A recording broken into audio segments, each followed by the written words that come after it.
হবে, আর কিছু উপায় নেই। মেয়ের বাড়িতে বরফের সময় কোথাও ঢুকতে পারছে না, মেন গেট দিয়ে ঢুকতে পারছে না, গাড়ি এখানে রেখেছে। কি অবস্থা, পুল রুমের কি অবস্থা, গাড়ি এখানে রাখছে, গাড়ি পার্ক করতে পারছে না কোথাও।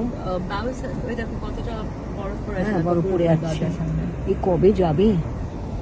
যাই না, এই মেন গেট দিয়ে ঢুকছিস, এখান থেকে ঢুকছিস? ঢুকছি তো। খুব সাবধান তাহলে। হ্যাঁ হ্যাঁ হ্যাঁ। সত্যি কি অবস্থা। আর এখানে দেখো তো কি অবস্থা। কবে যাবে, কবে এগুলো জানি না, বলবে কবে, আর কতদিন? জানি না। এটা হচ্ছে সব থেকে ডেঞ্জারাস, এইটা এই যে টার্ন গুলো করছি আমরা লেফট রাইট, এখানে দেখছি তাই। বাড়িটার অবস্থা কাহিল একেবারে। আবার এই বছর আর বরফ যেন না হয়। স্যাটারডে সানডেই তো আবার পড়বে, এই উইকেন্ডেই তো আবার বরফ আছে। সামান্য বোধ হয়।